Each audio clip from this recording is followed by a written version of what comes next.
प्रणाम। आप मुंह मीडिया के स्पेशल शो बोले बिहारी देख रहे हैं। मैं हूं परमवीर सिंह। बिहार में 2 विधानसभा क्षेत्र कुशेश्वर स्थान और तारापुर में 30 तारीख को वोटिंग होने जा रहा है। आज 29 तारीख है, लेकिन एक दिन पहले अब तारापुर विधानसभा क्षेत्र का माहौल बदल गया है। आपको बता दें कि यह पूरा माहौल बदला है आनंद मोहन ने। जी हाँ, जेल में बंद उम्र कैद की सजा काट रहे बिहार के बाहुबली नेता आनंद मोहन ने तारापुर में पूरा माहौल ही चेंज कर दिया है। ऐसी कौन सी बात है जिसके वजह से आनंद मोहन का प्रभाव एकदम से बढ़ गया और तारापुर के राजपूत समाज के वोटर अब राजद कहने लगे हैं और राजद उम्मीदवार को वोट देने की बात कह रहे हैं। चलिए इस बात को हम समझते हैं। पहले यह समझते हैं कि आखिर आज राजपूत वोटरों की बात क्यों तारापुर में ज़्यादा हो रही है, उनके गांव में क्यों सेटिंग किया जा रहा है कि जो राजपूत वोटर हैं वो जदयू को वोट दें। इस बात को समझते हैं। तारापुर अगर विधानसभा क्षेत्र की बात करें तो यह कुशवाहा और यादव बहुल इलाका है, यानी कि यहाँ पर हमेशा जो लड़ाई होती रही है कुशवाहा बनाम यादव की लड़ाई होती रही है। लेकिन जो कुछ खास बड़ी जातियां हैं उनका तो फाइनल हो गया है कि वो किस पार्टी के वोट देंगे, यानी कि यादव किसे वोट देगा यह आपको मालूम है। जो बनिया समाज है वो किसको वोट करेगा यह भी आपको मालूम है। कुशवाहा यानी कि कोयरी समाज किधर जाएगा यह भी आपको मालूम है। तो ब्राह्मण किसे वोट करने वाले हैं यह भी आपको मालूम है। लेकिन तारापुर के राजपूत समाज के लोग किसको अपना मत देंगे यह अभी तक फाइनल नहीं था और इसको लेकर सब पार्टियां मेहनत कर रही थी। चाहे जदयू के जितने भी बड़े राजपूत नेता थे वो भी तारापुर में राजपूत गांव, आपको बता दें कि तारापुर में करीब 45 से अधिक ऐसे गांव हैं जहां पर राजपूतों की संख्या अधिक है, यानी कि राजपूत बहुल गांव हैं। इसके अलावा जो जनसंख्या का अनुमान लगाया जाता है कि इनकी जनसंख्या 30 से 35 हजार के बीच है। आपको बता दें कि ये जो पूरा इलाका है वो खड़गपुर हवेली के आसपास है, यानी कि जो खड़गपुर हवेली के आसपास के जो गांव हैं वो राजपूत बहुल गांव हैं। आपको बता दें कि 2009 से पहले खड़गपुर हवेली खुद एक विधानसभा क्षेत्र था और यहाँ से राजपूत समाज के ही उम्मीदवार चुनाव जीतकर आते थे। लेकिन 2009 के परिसीमन के बाद खड़गपुर हवेली के अधिकांश गांव तारापुर विधानसभा क्षेत्र में आ गए, यानी जो राजपूत वोटर पहले खड़गपुर में थे वो तारापुर में आ गए और इनकी जनसंख्या करीब 25 से 30 हजार के आसपास माना जा रहा है। ऐसे में यह वोट जिस पार्टी के पास जाएगा उसको जीतने का ज़्यादा चांस रहेगा। इसी को लेकर जितने भी जदयू के तरफ से जितने भी राजपूत नेता थे उन्हें यहाँ पे उतारा गया था। कांग्रेस के तरफ से जो भी राजपूत नेता थे वो भी यहाँ पर मेहनत कर रहे थे। चिराग पासवान भी यहाँ पर मेहनत कर रहे थे। तो वहीं राजद के तरफ से यह मोर्चा चेतन आनंद ने संभाल कर रखा था। चेतन आनंद आनंद मोहन के बेटे हैं, शिवहर से विधायक हैं और युवा हैं, यानी कि खूब मेहनत करते हैं। तो एक इस खड़गपुर हवेली के आसपास एक गांव है, उस गांव की चर्चा सबसे ज़्यादा हो रही है। गांव का नाम है मिल्की गांव।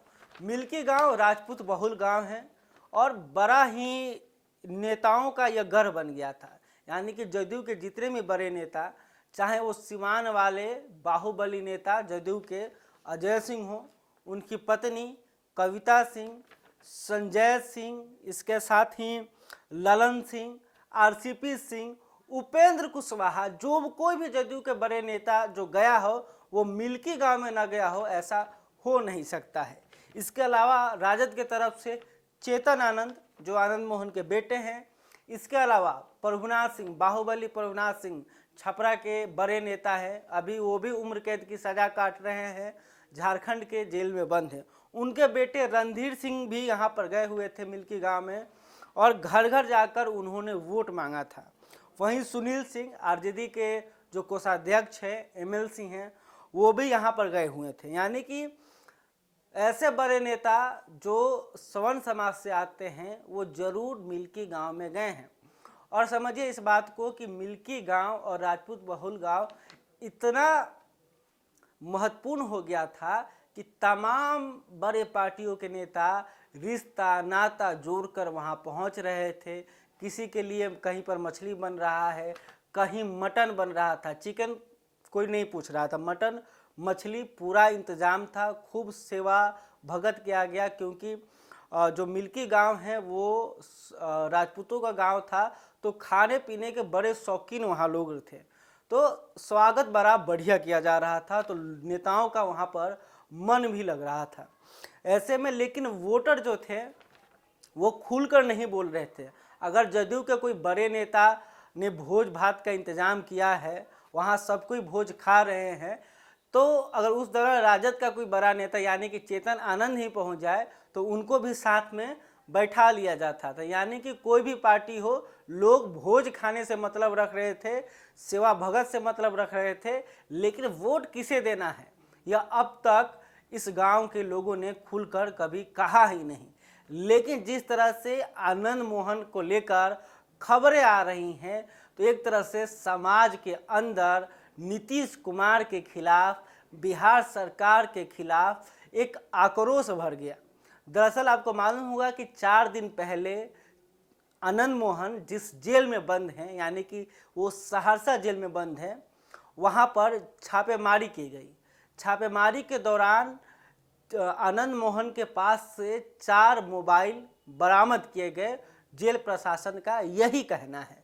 लेकिन चेतन आनंद कह रहे हैं कि राजनीतिक कारणों से उनके पिता आनंद मोहन को फंसाया जा रहा है और उन्हें प्रताड़ित किया जा रहा है, जबकि उनका 5 महीने पहले ही जो उम्र कैद का अवधि है, सजा काटने का जो समय था, वो पूरा हो गया है। इसके बावजूद उन्हें रिहा नहीं किया जा रहा है।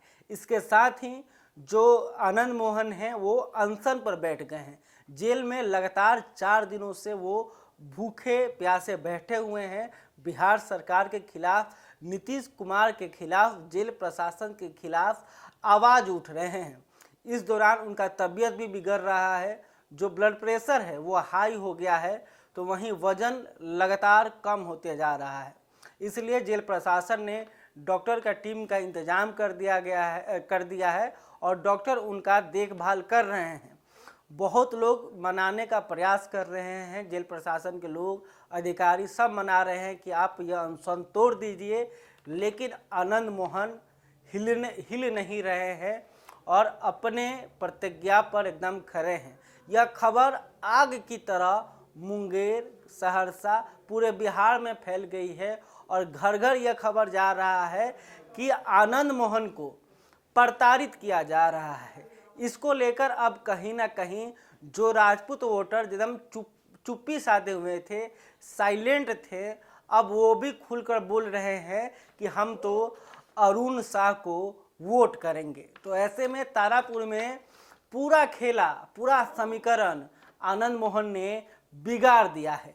अब देखना होगा कि कल वोटिंग होने वाली है, वोटिंग तक क्या कुछ होता है और किसके तरफ वोट जाएगा, मत जाएगा और कौन विजयी होकर आएगा, ये तो खैर 2 नवंबर को रिजल्ट आ जाएगा और ये फाइनल हो जाएगा कि कौन जीता है। लेकिन अभी तक जो सोर्स बता रहे हैं उसके अनुसार आनंद मोहन को लेकर जो राजपूत समाज है वो जदयू से नाराज हो गया है और कहीं ना कहीं इसका फ़ायदा आरजेडी को देखने को मिलेगा।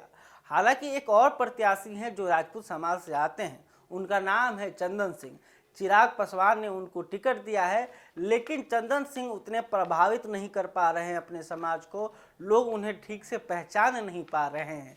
इस वजह से माना जा रहा है कि जो चिराग पासवान की पार्टी है कहीं ना कहीं इस लड़ाई से बहुत दूर है। तो अब जो समीकरण है वो समीकरण राजद की तरफ जाते हुए दिख रहा है। अब देखना होगा कि 2 नवंबर को क्या कुछ फैसला आता है। बहरहाल अभी तक आपने हमारे चैनल को सब्सक्राइब नहीं किया तो तुरंत कर लें। वीडियो पसंद आया तो वीडियो को लाइक कीजिएगा। आप क्या सोचते हैं चेतन आनंद तारापुर विधानसभा क्षेत्र को लेकर कमेंट करके जरूर बताइएगा। धन्यवाद। Subscribe now and press the bell icon. Never miss an update.